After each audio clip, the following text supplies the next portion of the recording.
జువెలదిన్నలో ఇక్కడే కనిపిస్తూ ఉంది. ఆశ్చర్యం ఏమిటో తెలుసా? ఈ జువెలదిన్న ప్రాజెక్టు తయారైపోయి 2 సంవత్సరాలు అయిపోతూ ఉంది. ఈ 2 సంవత్సరాలలో నేను మార్చి 12వ తారీఖున 2024లో జాతికి అంకితం చేస్తే ప్రధానమంత్రి మోడీ గారు ఇదే ప్రాజెక్టును మళ్ళీ ఆగస్టు 2024లోనే జాతికి అంకితం చేశారు. నేను అడుగుతా ఉన్నా, మరి జాతికి అంకితం చేసి దాదాపుగా 2 సంవత్సరాలు దాటుతూ ఉంది. ప్రధానమంత్రి గారు కూడా జాతికి అంకితం చేసి దాదాపుగా 1.5 సంవత్సరం పైగానే దాటుతూ ఉంది. మరి ఎందుకు ఈ ఫిషింగ్ హార్బర్ ప్రణాళిక చేయడం జరిగింది? ఇదే ఫిషింగ్ హార్బర్లోనే ఇక్కడే కోల్డ్ స్టోరేజ్, ఇదే ఫిషింగ్ హార్బర్లోనే ఇక్కడే కోల్డ్ స్టోరేజ్ ప్లాంట్లు, drying platforms, chill rooms, ice manufacturing plants, ఇవే కాకుండా బోట్ రిపేర్ వర్క్షాపులు, నెట్ మెండింగ్ మెషిన్లు, ఇవన్నీ కూడా సదుపాయాలన్నీ కూడా ఇక్కడే ఇదే జువెలదిన్న ఇదే ఫిషింగ్ హార్బర్లోనే ఇవన్నీ అందుబాటులోకి ఉన్నాయి. ఇవన్నీ ప్రతి ఫిషింగ్ హార్బర్లోనూ కూడా ఇవన్నీ అందుబాటులోకి వస్తాయి.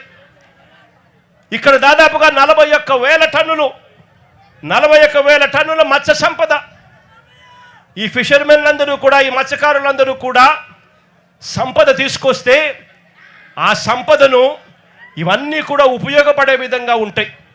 ఇక్కడ మత్స్యకారు అక్క చెల్లెమ్మలకు కూడా మంచి జరిగించే విధంగా ఆ అక్క చెల్లెమ్మలలో ప్యాకింగ్లోను, వాల్యూ యాడిషన్లోను, మార్కెటింగ్లోను, ఫుడ్ స్టాల్స్లోను వీళ్ళందరికీ కూడా పని దొరుకుతుంది. ఈ రకంగా ఒక ప్రణాళిక చేసి, ఈ ప్రణాళిక ఒకటే కాదు, ఇక్కడే ఇదే జువ్వలదిన్నలోనే ఏకంగా 1250 మెకనైజ్డ్ మోటరైజ్డ్ బోట్లను ప్రతి మత్స్యకారుడు హక్కుగా పొందాలి అనే ఆరాటంతో అప్పట్లోనే మా ప్రభుత్వంలోనే ఈ 1250 మెకనైజ్డ్ మోటరైజ్డ్ బోట్ల కోసం ఒక్కొక్క బోటుకు 12 మందిని నుంచి 15 మందిని ఒక్కొక్క బోటుకు ఫిషర్మెన్ అందరినీ కూడా గ్రూప్ చేయండి. ఒక్కొక్క బోటుకు ఆ 12 మంది ఫిషర్మెన్లు ఓనర్లు అవుతారు. వాళ్ళు కేవలం 10% కట్టుకుంటే చాలు. 50% రాష్ట్ర ప్రభుత్వం, 40% రాష్ట్ర ప్రభుత్వం గ్రాంట్గా ఇస్తుంది, 50% లోన్గా సమకూరుస్తుంది. ఈ ఆదాయం అంతా కూడా ప్రతి మత్స్యకారుడు కూడా చెందాలి, మత్స్యకారుల జీవితాలు బాగుపడాలని చెప్పి అప్పట్లోనే అడుగులు కూడా పడ్డాయి.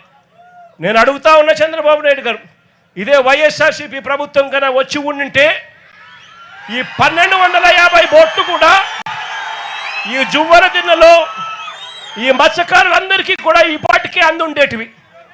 వాళ్ళు కేవలం 10% పెట్టుంటే చాలు, మిగిలిన 90% రాష్ట్ర ప్రభుత్వము బ్యాంకు లోన్ల ద్వారా వాళ్ళకు వచ్చేటి. ఒక్కొక్క బోటుకు 12 మంది ఓనర్లు అయి ఉండేవాళ్ళు. అంటే 1250 బోట్లకు దాదాపుగా 20,000 మంది దగ్గర మత్స్యకారులు ఓనర్లుగా, మెకనైజ్డ్ మోటరైజ్డ్ బోట్లుగా ఉండేవాళ్ళు. వైఎస్ఆర్సీపీ ప్రభుత్వం వచ్చి ఉండింటే ఈపాటికే ఈ కోల్డ్ స్టోరేజ్లన్నీ కూడా ఏదైతే మూతపడి ఉన్నాయో ఇవన్నీ కూడా నడిచేటివి. ఐస్ బ్రేకింగ్ ప్లాంట్స్ నడిచేటివి, చిల్ రూమ్స్ నడిచేటివి, బోట్ల రిపేర్ల కోసం కేటాయించిన బోట్ రిపేర్ షెడ్లు పనిచేస్తూ ఉండేటివి.